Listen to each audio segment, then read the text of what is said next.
Ukraine और Russia रे चलिथिबा युद्धरे लागुनी break एहारी भितरे सेठारे फसी रहिथिबा भारतीयों को फेराई आनिबा ने उद्यम जारी रहिछि। ऑपरेशन गंगा माध्यम रे हजार हजार भारतीय स्वदेश फेरिलेनी।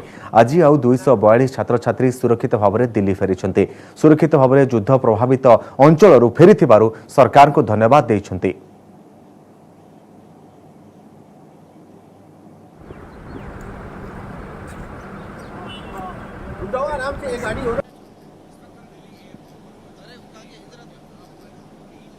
हालात जब हम निकल रहे तो खैर सीज फायर हो गया था, तभी हम निकल पाए हैं। बट उससे पहले ख़राब थे और उसके आने के बाद भी हमने सुना है कि बहुत हालत ख़राब हो गए हैं। उससे पहले हम बॉम्ब की आवाज़ सुनते थे, शेलिंग होती थी, फायरिंग होती थी। बट जैसे जैसे हमने मैनेज किया वहाँ से और अपने आप को स्ट्रॉन्ग रखा, बस बिलीव किया कि एम्बेसी हमें जल्दी निकालेगी और आज हम यहाँ हैं। वहाँ पे बहुत सफ़र किया हमने। वहाँ पे खाने पीने की दिक्कत आ रही थी, इलेक्ट्रिसिटी नहीं थी, बंकरों में रह रहे थे हम। और अभी हमने लास्ट 3 डेज़ कंटिन्यू ट्रैवल किया है यहाँ तक आने के लिए। एम्बेसी वालों ने हमारे लिए बहुत हेल्प की है। 3 दिन से लगातार हमको सेफ यहाँ तक पहुँचाया है और हमने बहुत सफ़र किया। जिस दिन हम निकले वहाँ से उस दिन भी बम्बार्डमेंट हुई। हमारे एरिया में तो नहीं, लेकिन पूरे सिटी में बम्बार्डमेंट उस दिन हुआ। लेकिन इंडियन गवर्नमेंट ने, रेड क्रॉस ने, सबने मिलकर के बहुत अच्छे तरीके से काम किया। एक ग्रीन कॉरिडोर हमारे लिए बनाया। वो लंबा रास्ता था लेकिन गवर्नमेंट ने बहुत सेफली हम लोगों को वहाँ से निकालने का काम किया। सर हम इसके लिए थैंकफुल हैं हमारे इंडियन एम्बेसी के, रेड क्रॉस के और माननीय प्रधानमंत्री मोदी जी के। वहाँ पे हमारे शहर थोड़ा कट के था तो हमें अटेंशन थोड़ा कम मिला हमारे शहर को। 13 डेज थे हमारे, बहुत बुरे गुजरे।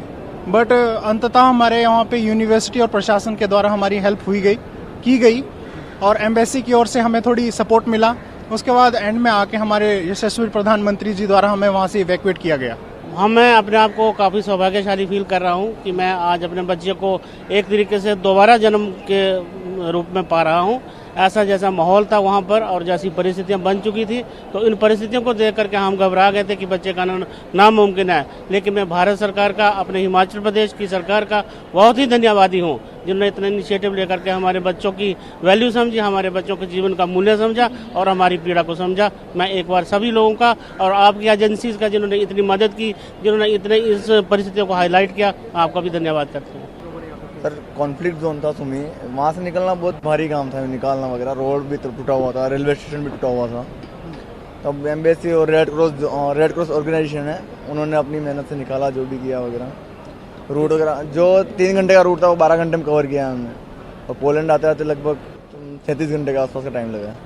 जिस दिन हम निकले उस दिन कुछ नहीं था क्योंकि हमारे लिए सीज फायर हुआ था और उसके अगले दिन एक ब्लास्ट हुआ था। 2 ब्लास्ट हुए थे एक्चुअली।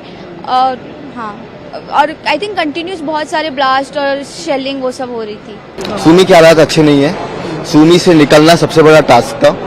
तो हम सूमी से पहले लवीव गए, लवीव से पोलैंड से हमें इवैक्यूएट किया गया और इंडिया लाया गया न्यू दिल्ली के रूट। जैसा कि सभी को मालूम है कि यूक्रेन में जिस तरीके से रशिया का युद्ध चल रहा है, उसके बाद मेरा बेटा सुमी शहर में 5th ईयर में पढ़ता था और वो वहाँ पर फंस गया था और लाख कोशिश के बावजूद वो नहीं निकल पा रहे थे क्योंकि चारों तरफ बम पड़ रहे थे, चारों तरफ मिसाइल्स थी और जिंदगी बहुत ही खतरे में थी। तो इसलिए बच्चों ने, वहाँ पे 600 बच्चे थे, उन 600 बच्चों ने वहीं पर रहना, बंकर्स में रहना स्वीकार किया और निकले नहीं और इंडियन एम्बेसी के आदेशों का पालन किया। सूमी के हालात अभी ख़राब होते जा रहे हैं और हम वहाँ पर किसी भी टाइम पे बॉम्बिंग शुरू हो जाती है और किसी भी टाइम पे फायरिंग शुरू हो जाती है। तो सिचुएशन ठीक नहीं है और एयर स्ट्राइक्स काफ़ी ज़्यादा हो रही है आज के टाइम पे। जब हम निकले उस समय पर तो बहुत ज़्यादा सिचुएशन ख़राब थी। जिस दिन हम निकले उसे एक दिन पहले सिचुएशन बहुत ज़्यादा ख़राब होने गई थी और हॉस्टल के आसपास भी बॉम्बिंग बहुत ज़्यादा सुन रही थी उस दिन।